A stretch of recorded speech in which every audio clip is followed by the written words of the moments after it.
5 দিনের রিমান্ডে সাবেক আইনমন্ত্রী আনিসুল হক।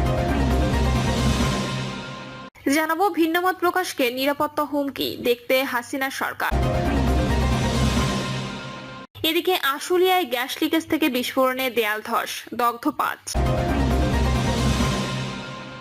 এবং সর্বশেষ জানাবো আমাদের বাঁচান, তেহরানে আটকে পড়া বাংলাদেশিরা। শুনছিলেন সংবাদ শিরোনাম, এবারে বিস্তারিত। আমাদের বাঁচান, তেহরানে আটকে পড়া বাংলাদেশিরা। আশপাশে এখন আর কিছুই নেই, কেবল কূটনীতিকদের কয়েকটি বাড়ি টিকে আছে, কিন্তু আশপাশে কিছুই নেই। আমার বাসাও গুড়িয়ে দিয়েছে। অনেকেই ফোন দিয়ে কান্নাকাটি করছেন, বলছেন এখানকার পরিস্থিতি ভালো না ভাই, আমাদের বাঁচান। কথাগুলো বিবিসি বাংলাকে বলছিলেন তেহরানে নিযুক্ত বাংলাদেশ দূতাবাসের কর্মকর্তা ওয়ালিদ ইসলাম। ইরানে টানা 6ষ্ঠ দিনের মতো হামলা অব্যাহত রেখেছে ইসরায়েল। একের পর এক বোমা বিস্ফোরণে কেঁপে উঠছে তেহরান। এ অবস্থায় জীবন বাঁচাতে দলে দলে রাজধানী ছাড়ছেন ইরানের বাসিন্দারা। গত কয়েকদিন ধরেই রাস্তায় তীব্র যানজট সৃষ্টি হতে দেখা যাচ্ছে। এদিকে অসংখ্য মানুষ গাড়িতে করে শহর ছাড়তে যাওয়ায় পেট্রোল পাম্পগুলোতেও জ্বালানি তেলের সংকট তৈরি হয়েছে। ঘন্টার পর ঘন্টা অপেক্ষা করেও অনেকে তেল পাচ্ছেন না। তেহরানের বাইরেও কিছু কিছু শহরে হামলার ঘটনা ঘটেছে, তবে ফলে যেসব জায়গা থেকে অনেকে যোগাযোগ করে নিরাপদ স্থানে সরিয়ে নেওয়ার জন্য আকুতি জানাচ্ছেন কর্মকর্তাদের কাছে। ভিন্ন 5 দিনের রিমান্ডে সাবেক আইনমন্ত্রী আনিসুল হক। রাজধানীর শাহবাগ ও পল্টন মডেল থানার পৃথক 2 মামলায় সাবেক আইনমন্ত্রী আনিসুল হক, সাবেক গৃহায়ন ও গণপূর্তমন্ত্রী ইঞ্জিনিয়ার মোশাররফ হোসেন এবং বাংলাদেশ পিপলস পার্টির চেয়ারম্যান বাবুল সরদার চাখারির রিমান্ড মঞ্জুর করেছে আদালত। ঢাকার মেট্রোপলিটন ম্যাজিস্ট্রেট এম মিসবাহ উর রহমানের আদালত শুনানি শেষে এ আদেশ দেন। হত্যাচেষ্টা মামলা সূত্রে জানা গেছে, 2023 সালের 28 অক্টোবর স্বৈরাচার শেখ হাসিনা সরকারের গুম, খুন, নিপীড়ন, দ্রব্যমূল্যের ঊর্ধ্বগতি ও তত্ত্বাবধায়ক সরকারের অধীনে নিরপেক্ষ নির্বাচনের দাবিতে সমাবেশ আয়োজন করা হয়। এতে দেশের সব রাজনৈতিক দলের ঐকমত্যের ভিত্তিতে বিএনপি ও গণ অধিকার পরিষদ সহ অন্যান্য সমমনা রাজনৈতিক দল এই সমাবেশের ডাক দেয়। এতে ভুক্তভোগী বদরুল ইসলাম সাইমন অংশ নেন। শান্তিপূর্ণ সমাবেশে আসামিরা অতর্কিতভাবে হামলা করে। এ সময় আসামিদের ছোড়া এলোপাতাড়ি গুলিতে বাদী নিজে গুলিবিদ্ধ হন। পরে তাকে উদ্ধার করে হাসপাতালে নেওয়া হয়। আশুলিয়ায় গ্যাস লিকেজ থেকে বিস্ফোরণের দেয়াল ধস, দগ্ধ। আশুলিয়ায় গ্যাস লিকেজ থেকে বিস্ফোরণের দেয়াল ধস, দগ্ধ 5। সাভারের আশুলিয়ায় গ্যাস সিলিন্ডারের লিকেজ থেকে বিস্ফোরণে দেয়াল ধসের ঘটনা ঘটেছে। এতে একই পরিবারের 5 জন দগ্ধ হয়েছেন। সকালে নিশ্চিতপুর মন্ডল মার্কেট বাধিয়ার পাড় মহল্লায় জুয়েল আহমেদের মালিকানাধীন বাড়িতে এই ঘটনা ঘটে। প্রতিবেশীরা জানান, সকালে জাহানারা ঘুম থেকে উঠে রান্না করতে যান। এ সময় চুলায় আগুন দেওয়ার সময় হঠাৎ বিস্ফোরণ ঘটে। পরে তাদের উদ্ধার করে আশুলিয়া নারী ও শিশু হাসপাতালে নেওয়া হয়। আশুলিয়া নারী ও শিশু হাসপাতালের সহকারী ব্যবস্থাপক আস্থাপুদ্দৌলা রিজভী বলেন, গ্যাস সিলিন্ডার বিস্ফোরণে দগ্ধ হয়ে হাসপাতালে 5 জন এসেছিলেন। তাদের উন্নত চিকিৎসার জন্য ঢাকা মেডিকেল কলেজ হাসপাতালের বার্ন ইনস্টিটিউটে পাঠানো হয়েছে। জিরাবো মডার্ন ফায়ার সার্ভিসের স্টেশন মাস্টার আবু সাইম বলেন, খবর পেয়ে ঘটনাস্থল পরিদর্শন করেছি, তবে গ্যাস সিলিন্ডার লিকেজ থেকে ঘরে গ্যাস জমেছিল। তখন ভিন্নমত প্রকাশকে নিরাপত্তা হুমকি, দেখতে হাসিনা সরকার। আওয়ামী লীগের শাসনকালে অনলাইনে কোনো মতামত প্রকাশ, বিশেষ করে শেখ হাসিনা ও রাষ্ট্রীয় কোনো প্রতিষ্ঠানের সমালোচনা কিংবা কোনো আন্দোলন সমর্থনকে জাতীয় নিরাপত্তা হুমকি হিসাবে বিবেচনা করা হতো। সন্ত্রাস বিরোধী আইন, ডিজিটাল নিরাপত্তা আইন এবং তথ্য ও যোগাযোগ প্রযুক্তি আইনের 57 ধারা ব্যবহার করে এসব ভিন্নমত প্রকাশকারীদের দমন করা হতো। এই কারণে শেখ হাসিনার সময়ে রাজনৈতিক বক্তব্যকে নাগরিক অধিকারের পরিবর্তে অস্থিতিশীলতার কারণ বলে ধরা হতো। সম্প্রতি অন্তর্বর্তী সরকারের প্রধান উপদেষ্টা অধ্যাপক ডক্টর ইউনূসের কাছে গুম কমিশনের দাখিল করা 2য় পর্যায়ের প্রতিবেদনে এমন চিত্র উঠে এসেছে। প্রধান উপদেষ্টা প্রেস সচিব প্রতিবেদনের কিছু অংশ গণমাধ্যমে প্রকাশের জন্য দেন। প্রতিবেদনে বিচার ব্যবস্থার নানা বিষয় তুলে ধরে বলা হয়, ভিন্নমত দমনে সন্ত্রাস বিরোধী আইনে দেশের বিভিন্ন থানায় দায়ের করা মামলার অভিযোগের বক্তব্যে ছিল অনেক মিল। কোটা আন্দোলন, সড়ক নিরাপত্তা আন্দোলন, এমনকি সরকারি নেতাদের ছবি পোস্ট করাকে ধরা হতো বিশৃঙ্খলার কারণ হিসেবে। মামলার এজাহার ও চার্জশিটের ভাষাও ছিল একই। আইন ও বিচার প্রক্রিয়া অনুসরণ না করে পূর্ব নির্ধারিত ফরমায়েশি কাঠামো ব্যবহার করা হতো। যাত্রাবাড়ী ও মিরপুর সহ দেশের বিভিন্ন স্থানের মামলার এজাহার ও চার্জশিটের বক্তব্য বিশ্লেষণ করে একই বক্তব্য ব্যবহারের বিষয়টি নিশ্চিত হয়েছে কমিশন। প্রতিবেদনে উল্লেখ করা হয়, কাউকে আটকের পর যথাযথ প্রক্রিয়া অনুসরণ করে যাচাই বাছাই ছাড়াই গোয়েন্দা তথ্যের ভিত্তিতে বিশেষ অভিযান চালিয়ে ধরা হয়েছে এমন কথা বলতেন আইন সংশ্লিষ্টরা। সব ঘটনায় একই ধরনের বেনামি সূত্র ব্যবহার করা হতো।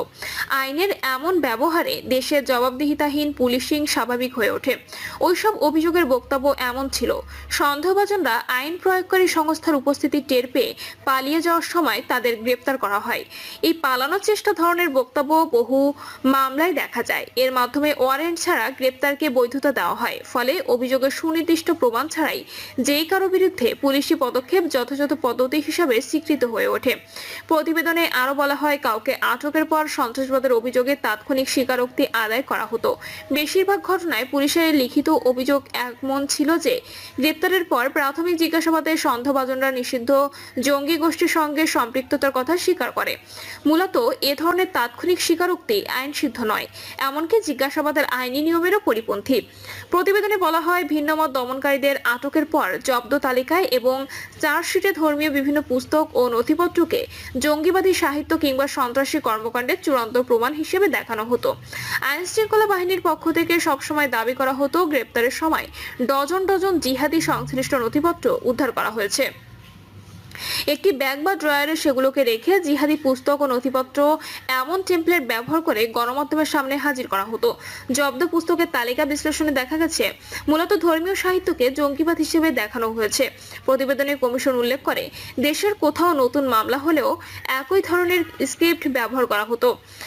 যাচাইবিহীন গোয়েন্দা তথ্য, কপি পেস্ট স্বীকারোক্তি এবং ধারণাপ্রসূত অপরাধের বিবরণ আইন প্রয়োগকারী সংস্থা ও বিচার সংশ্লিষ্টদের সত্যতা যাচাই থেকে দূরে সরিয়ে রাখে। এ ধরনের কার্যক্রম মামলার বৈধতাকেও প্রস্তাবিত করে। প্রতিবেদনে বলা হয়, ভিন্নমত দমনে সন্ত্রাসবিরোধী আইনের মামলা দ্বারা আদালতের উপর প্রভাব বিস্তার করা হয়েছে। বেশিরভাগ মামলায় বিচারিক নিয়ম নীতি অনুসরণ করা হয়নি। ন্যায় বিচারের পরিবর্তে ভুক্তভোগীদের চাপে রাখতে একটি দীর্ঘ সময় পর্যন্ত মামলাগুলো স্থগিত রাখা হয়। এ ধরনের দীর্ঘ আইনি প্রতিক্রিয়ায় বোঝা টানতে গিয়ে ভুক্তভোগীরা অর্থ, সুনাম এবং মানসিক ক্ষতির শিকার হন। আওয়ামী লীগ সরকার সন্ত্রাস বিরোধী আইনকে শুধু জাতীয় নিরাপত্তার হাতিয়ার হিসেবে নয়, বরং রাজনৈতিক বিরোধীদের বিরুদ্ধে রাষ্ট্র অনুমোদিত হয়রানির অস্ত্র হিসেবে প্রতিষ্ঠা করা হয়েছে।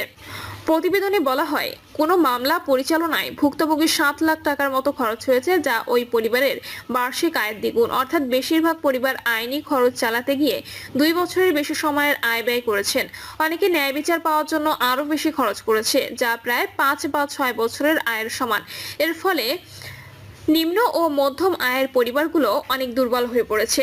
অনেক পরিবার সম্পদ বিক্রি করে ঋণ পরিশোধ করেছে, আবার অনেকে দীর্ঘস্থায়ী ঋণ চক্রের মধ্যে আটকা পড়েছে। গুমের কারণে শুধু আর্থিক ক্ষতি নয়, দীর্ঘমেয়াদী মানসিক ক্ষতির শিকার হয়েছে ভুক্তভোগীরা।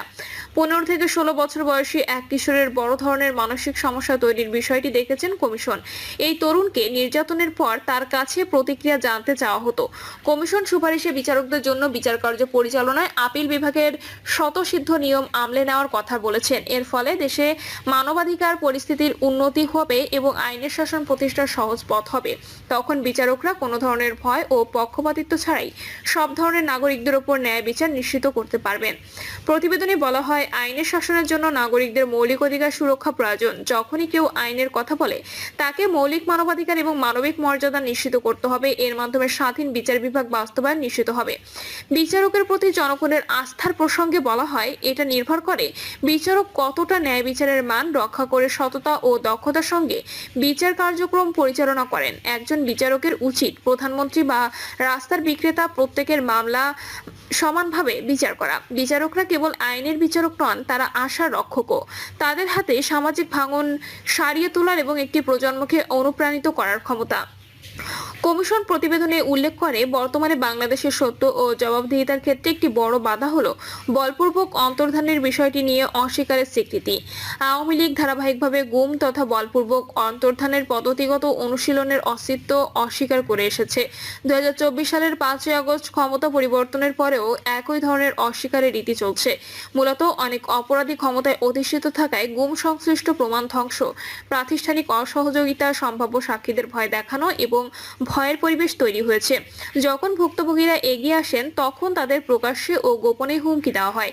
কমিশনের সদস্যরা আইনানুগ দায়িত্ব পালনকালেও নিরাপত্তা বাহিনীর দ্বারা বিভিন্ন ধরনের ভয়ভীতির সম্মুখীন হয়েছেন বলে উল্লেখ করা হয়েছে।